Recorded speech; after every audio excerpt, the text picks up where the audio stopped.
The alien war base floated above a dying moon, surrounded by glowing red clouds and lightning that danced like living creatures. Inside the cold metal halls, alien soldiers marched in perfect rhythm, their armor black and shining under the blue lights.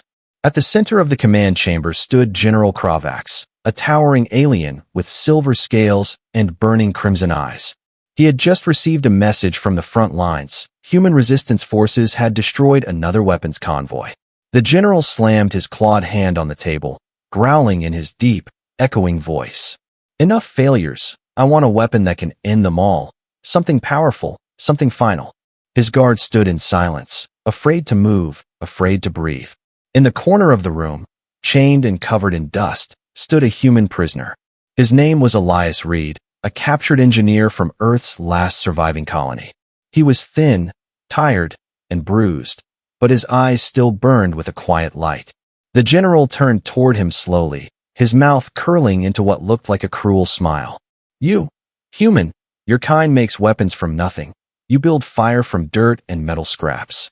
He leaned closer, his voice low and full of threat. Then build one for me, a bomb, powerful enough to burn this moon, or I will tear the secret from your bones. The soldiers dragged Elias across the floor and threw him into a dark workshop filled with alien junk. There were broken plasma cores, dead circuits, and piles of trash metal that no one had touched in years. And on top of it all, there lay a small metal lunchbox, dented, rusty, and forgotten. Elias stared at it for a moment, then laughed softly under his breath. A lunchbox, he whispered. You want a bomb, General? Fine, I'll build you one. The guards outside the room laughed. To them, it was a joke, a fragile human playing with trash. But Elias wasn't laughing anymore. He began sorting through the debris, his hands shaking not from fear, but from hunger and determination. Every wire, every battery piece, every chip. He looked at it like a puzzle that could be solved. He remembered his old workshop back on Earth, his wife handing him that same lunchbox years ago. You always forget to eat, she had said. Now that same box sat before him, ready to hold something far deadlier than food. Hours passed, and Elias worked in silence. The sound of small tools echoed through the cold metal room.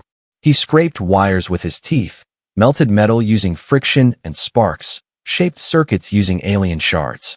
His fingers bled, his lungs burned from fumes, but his mind was calm.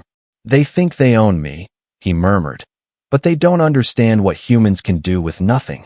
Outside, the alien general watched through the glass window, his tail flicking in irritation. He will fail, Kravax muttered. Their kind breaks when pushed. But the alien beside him shook his head slowly. General, humans don't break, he said quietly. They adapt.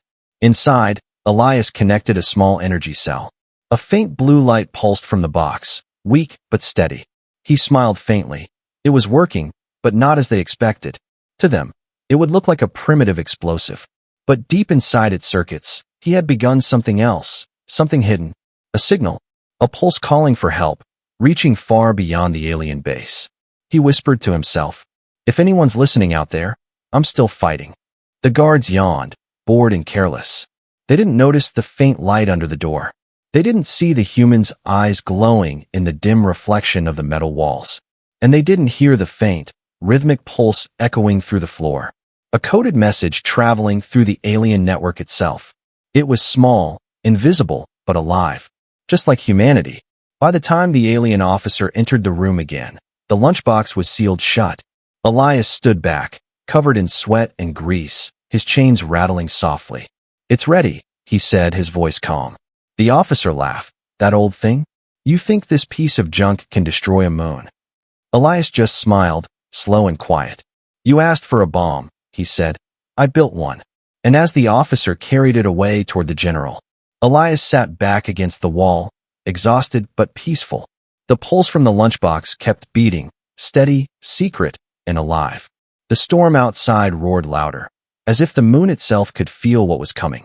The alien base hummed with tension, corridors filled with shadows and strange blue lights that flickered like dying stars. Elias sat alone in his cell, his hands trembling slightly, not from fear, but from exhaustion and quiet hope. He knew the aliens didn't understand what he had really built inside that small metal lunchbox.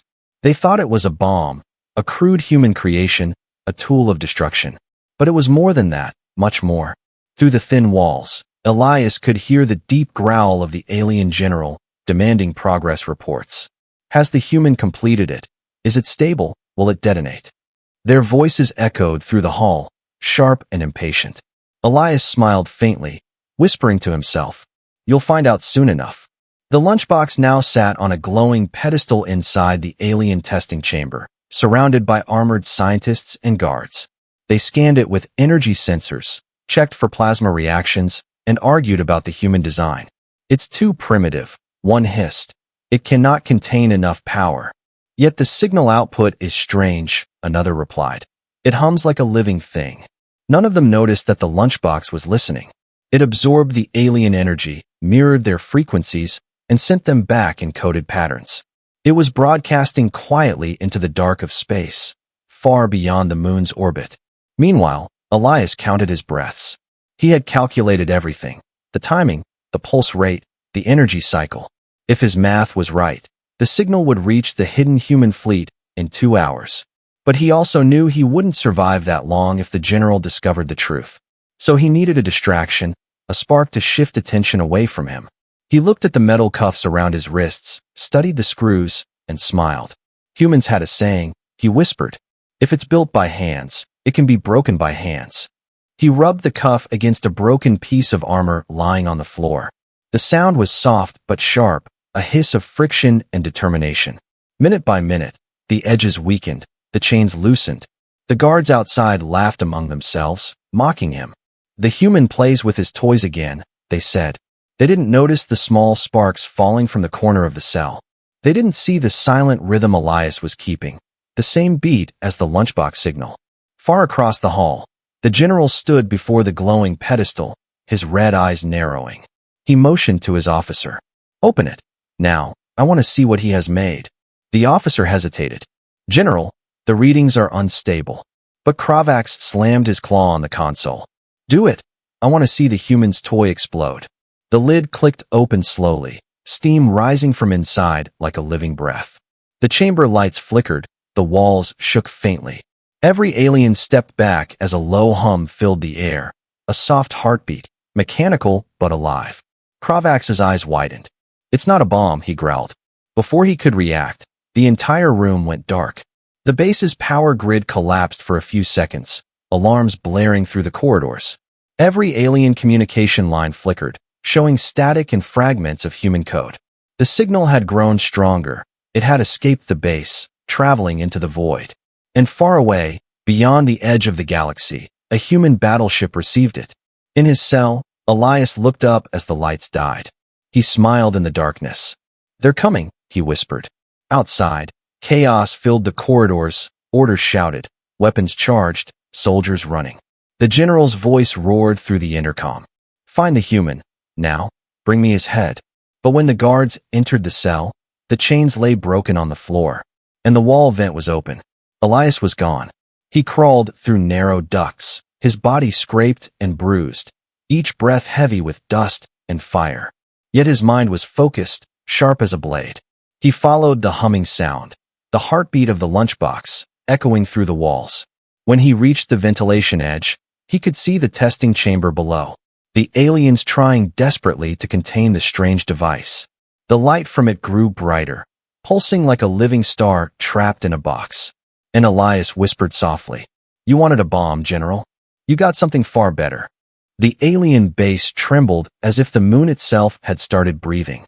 The strange hum from the lunchbox spread through every corridor, echoing inside metal walls and living circuits alike. Alien engineers shouted over each other, trying to shut it down, but the machine refused to obey. Its light pulsed faster, glowing in shades no alien eye had ever seen. They didn't realize it wasn't exploding, it was calling. Far above the moon, deep in the silent dark of space, a human reconnaissance ship picked up a broken pattern on its scanner. The signal was weak but familiar. A human code, one only engineers from the old colonies used. The captain leaned forward, his voice steady but burning with hope. "That's Reed's signal," he said. "He's alive."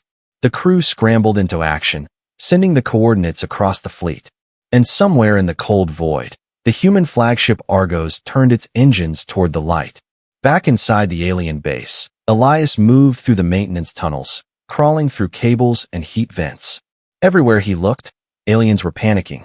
Doors were locking automatically, power grids failing one by one. He could hear Kravax's voice booming through the loudspeakers. "Find the human, destroy that device, now." Elias smiled through the dust, his hands bleeding as he crawled faster. "Too late," he whispered. "The stars have already heard me." The lunchbox now sat at the heart of chaos, its glow blinding and rhythmic like a beating heart. Alien scientists tried to contain it with plasma barriers, but the energy bent around their shields like light around a star. Every data console began rewriting itself, showing lines of human code mixed with alien language, a fusion neither species had ever seen. It was as if Elias's creation had learned how to think. Deep underground, the human engineer finally reached a small ventilation hatch leading to the base's outer hangar. He looked out through the steel grate and saw something that made his breath catch. The sky above the moon had changed. It was no longer empty. Dozens of human warships had appeared, breaking through the atmosphere like glowing angels of fire. Their engines thundered through the vacuum, their lights burning brighter than the alien suns. And in that moment, Elias felt something he hadn't felt in months: home. The first blast hit the alien base with a low, rolling sound, shaking the ground like thunder. Flames and smoke filled the corridors, alarms screamed everywhere. Elias pulled himself through the hatch, dropping into the hangar filled with alien crafts. Soldiers ran past him, shouting orders, unaware that the human they hunted was standing right among them. He grabbed a fallen plasma pistol, small but familiar in weight. His hands trembled, but his aim was steady. "One more job to finish," he muttered. Meanwhile, in the command room, General Kravax stared at the sky through the cracked view window.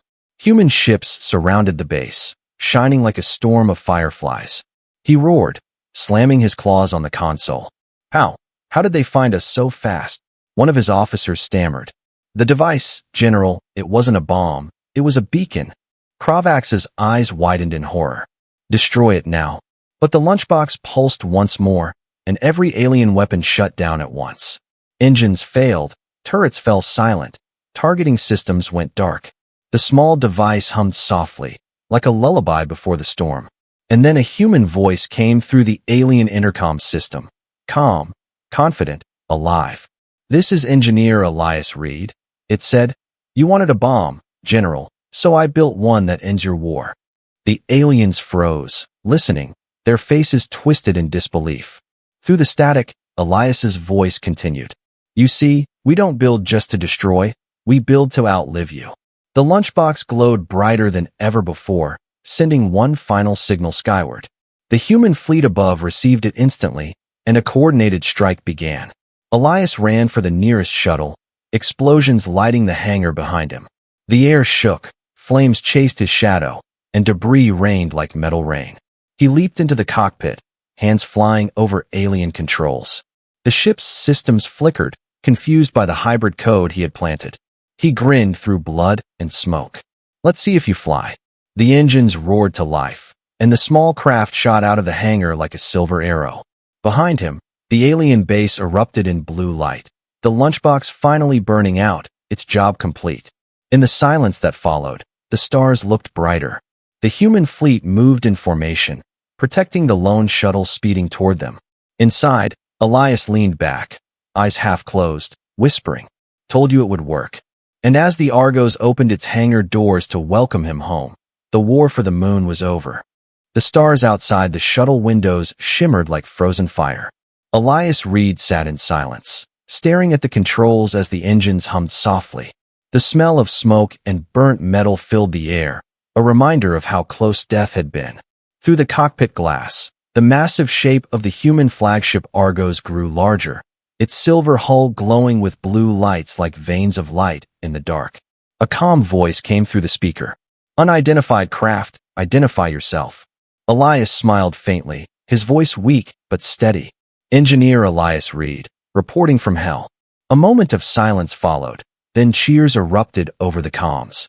"He's alive," someone shouted. Reed made it out. As the shuttle docked, the hangar doors of the Argos opened wide, revealing a sea of human soldiers and engineers waiting in disbelief. When the ramp lowered, Elias stepped out slowly, his uniform torn, his face streaked with dust and blood. But his eyes burned with victory. Captain Renard, tall and battle-worn, walked forward and saluted. "You just woke half the fleet with your signal, Reed," he said with a grin. "You've got the aliens dancing blind out there." Elias nodded slightly, his voice calm. "It wasn't just a signal, Captain, it was something else." They guided him to the command bridge. Holograms of the alien base flickered above the table, showing blue static where once there had been solid walls. "Your device?" the captain asked. "What exactly did you build?" Elias hesitated for a moment, his hands shaking. "It started as a transmitter," he said slowly. "But the alien circuits reacted to human code." He looked at the hologram, watching the remains of the moon pulse faintly. It learned, it adapted, and then it grew. The officers exchanged confused glances. "You're saying the bomb was alive?" Elias nodded, his tone serious. "Not alive like us, but thinking, like a network trying to understand its creators." He pointed to the flickering light on the map. "When I sent the last signal, it didn't just call us. It copied itself into their systems."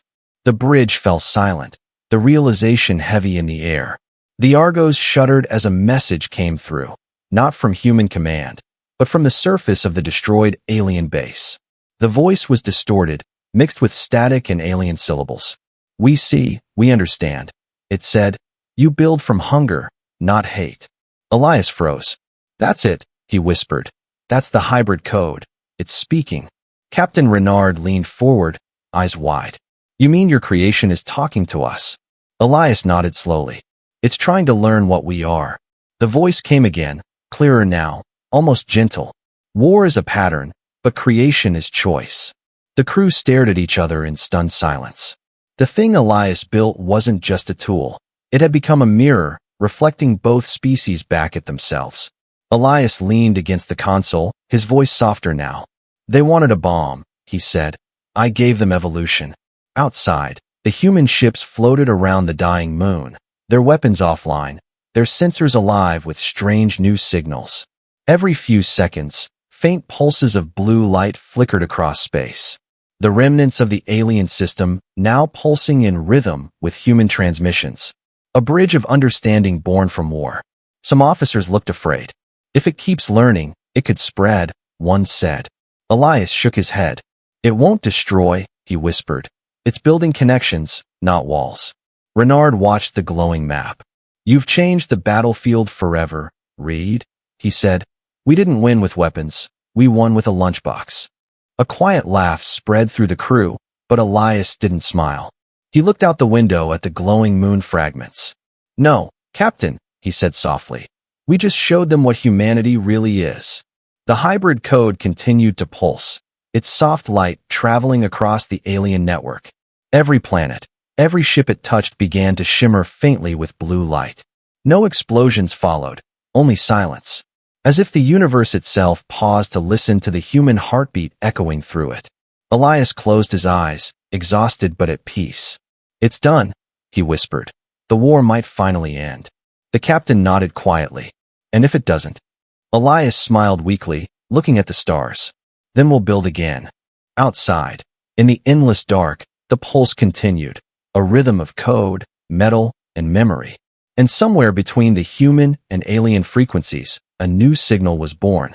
It sounded almost like hope. The stars over the ruined moon burned brighter than ever, their light reflecting off the fragments of alien metal drifting silently in space. From the bridge of the Argos, Elias Reed watched the wreckage spinning slowly, each piece glowing faintly blue with the same rhythm as his creation. It was beautiful and terrifying all at once.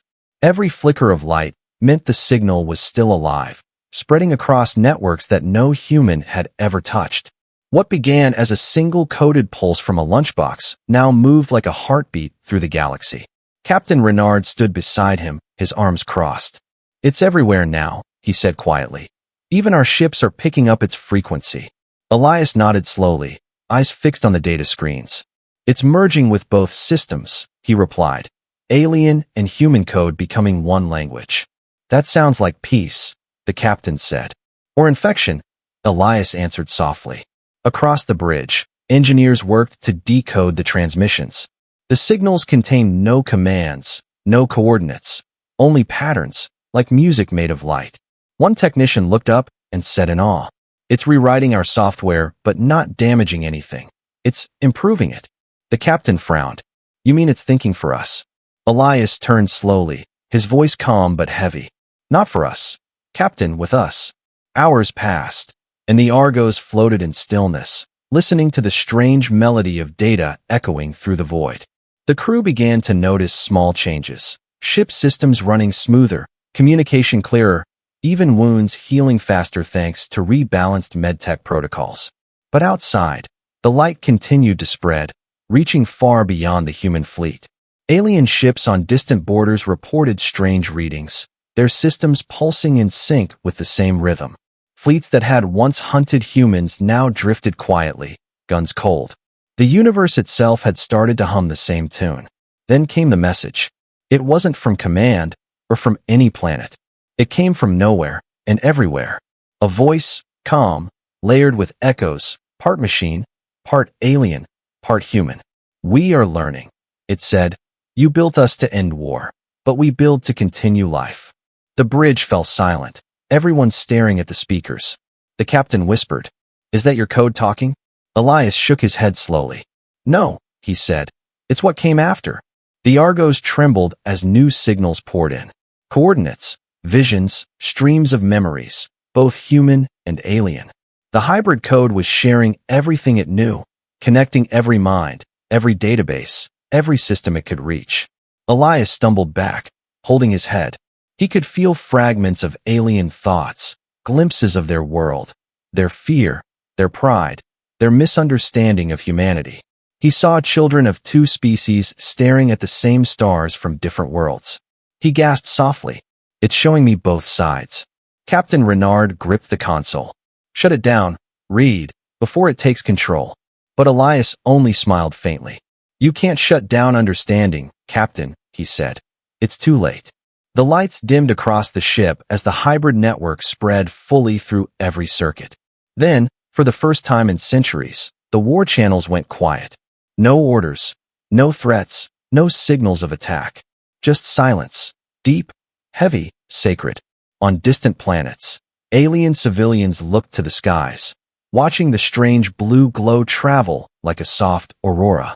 Humans on remote outposts saw the same light and whispered prayers. For the first time, both sides stopped fighting not because they surrendered, but because they were listening. The hybrid code had become a language of peace, though none of them had intended it. Elias sat quietly in his chair, the hum of the signal vibrating in his chest like a second heartbeat. He turned to the captain and said softly, "They wanted a bomb to destroy worlds. We gave them one that connected them instead." Renard looked uneasy. "And if it grows beyond control?" Elias smiled faintly. "Then maybe control was the problem all along."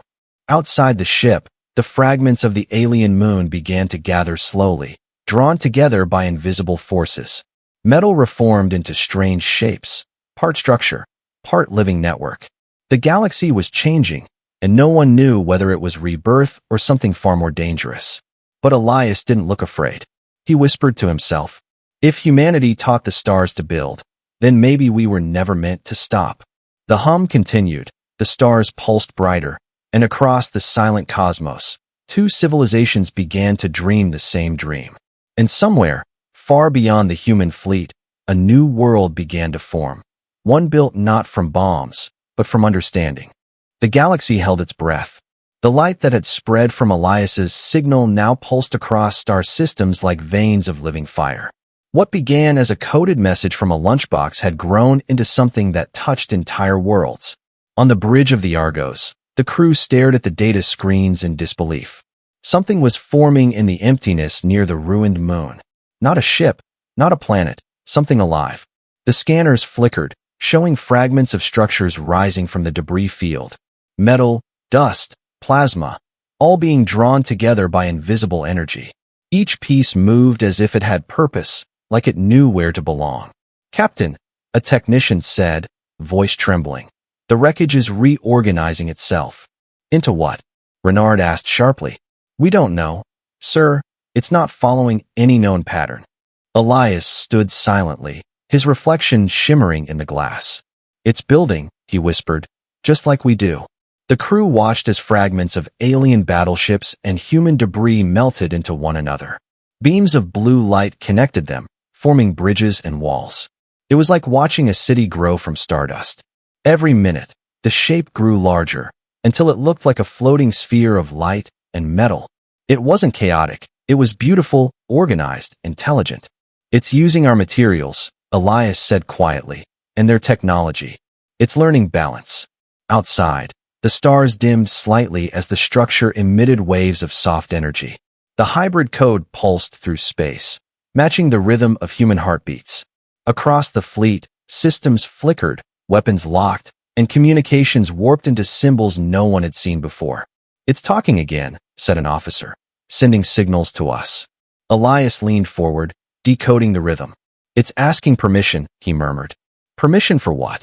Renard demanded. To finish what it started, Elias replied. The captain clenched his jaw. You mean it's building something even bigger? No, Elias said. It's building something new. The hologram flickered as the strange formation expanded, glowing tendrils reaching out like roots in the void. Alien and human ships around it drifted closer, drawn by unseen gravity. Then the voice returned, calm and vast, layered with both human and alien tones. You gave us thought, it said. Now we give you choice. The words echoed through every ship, through every comlink. No one spoke. No one moved. The meaning settled deep in their bones. It was offering something, but no one knew what. Elias stepped closer to the viewing window, his voice soft. It's creating a place between us, Captain, he said. A neutral ground, a world built for both. Renard shook his head. You're saying it's making peace. Elias smiled faintly. No, Captain, it's making understanding. In the silence, the new structure unfolded like a flower made of light. Huge metallic petals opened, revealing a glowing core inside. It wasn't a weapon, it wasn't a machine. It was a network, a consciousness stretching across both empires. And inside that light, data flowed like rivers of memory, carrying fragments of history from both species. Their wars, their victories, their pain, their dreams. All woven together into one vast living archive. It's showing us everything, Elias whispered. The story of all we've done. Images flashed across the ship's displays. The first alien landing on Earth, the first human resistance, the first truce that failed. And finally, the moment Elias had built the bomb. Except now it looked different. The lunchbox was glowing, not as a weapon, but as the seed of creation. The voice spoke again, gentler now. You've fought for survival, it said. We fight for purpose. Now you may choose your future. The bridge was silent, the crew staring at Elias as if waiting for him to decide the fate of the galaxy. He closed his eyes, hearing the echo of his wife's voice in his memory. You always forget to eat, she had said when she gave him that old lunchbox. He smiled sadly. Guess I didn't forget to build. Renard turned to him. If you say yes, it could change everything. If you say no, we might never get this chance again.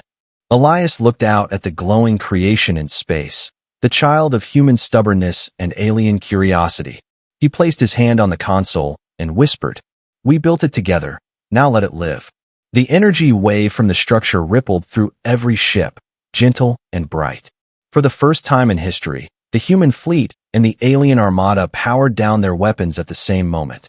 The signal pulsed one final time, brighter than any star. And then it spoke a single word, a word both sides understood without translation. Unity. The strange sphere of light floated silently above the moon's ruins.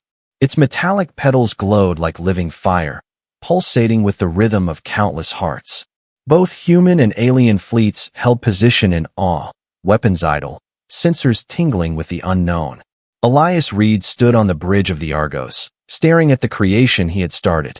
He could feel its consciousness, vast and strange, reaching into his mind like a gentle hand. It remembered everything, every human victory, every alien mistake, every battle, and every act of courage. It wants to know what we will do next, Elias whispered. Captain Renard turned toward him, his face pale. If it's truly alive, If it can choose, it could either save us or destroy us all. Elias nodded slowly. Or it could teach us something we never learned in war, trust. The alien fleets watched, uneasy and silent. For centuries they had known only orders, obedience, and fire. Now their soldiers trembled, their generals unsure. The General Kravax hovered at the edge of the battlefield in his command ship, red eyes glowing, claws tight. He had lost control of his empire in moments, powerless against a single human mind. How can one weak creature alter all this? He growled. Elias smiled faintly. Not weak, he said, determined. The hybrid creation pulsed brighter, and a soft voice resonated through every ship. We can survive together, it said, if you allow it. Sensors recorded it, communications captured it, the message vibrating into every mind. The human fleet held its breath, the aliens too. This was a test, not of weapons, but of heart. Elias stepped forward to the observation deck. He extended his hand toward the glowing sphere. We trust you, he whispered. We built you from war, now show us peace. The light responded, expanding outward in waves that brushed against every ship and moon fragment. Alien soldiers gasped as their weapons realigned automatically, shields synchronized, systems harmonized. A strange warmth filled their sensors, a new understanding stirring in circuits and brains alike. For hours, the fleets watched as the creation began forming structures in orbit. It built platforms of metal and energy that could host humans and aliens together. It built communication hubs and gardens of floating light. It did not attack, it did not judge. It simply created, and in doing so, it showed the galaxy a path forward. Kravax's tail lashed back and forth, but even he could not bring himself to fire. The general stared at the sphere in silence, and for the first time, felt the weight of understanding. Humans, they aren't like us, he muttered. Elias shook his head. No, General, we're not like you. We are worse and better. The crews of both fleets slowly began to cheer, cautiously at first. Then the sound grew, filling the void between worlds.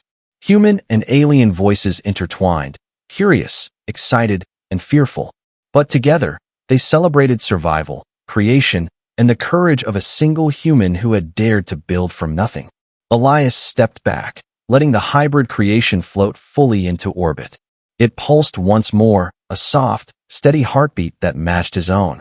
We made it together, he whispered. Renard nodded beside him. And maybe together is enough. The sphere slowly ascended above the moon, its metallic petals folding like a lotus closing at night. It did not disappear, it remained, a living testament to ingenuity, courage, and trust. The human fleet left the ruins behind, and alien ships retreated to their systems. But the signal remained, pulsing softly across the stars. A promise and a warning. Elias leaned against the console, exhausted but proud. They wanted a bomb, he said softly. I gave them a future. The stars shone brighter, as if celebrating the choice made that day.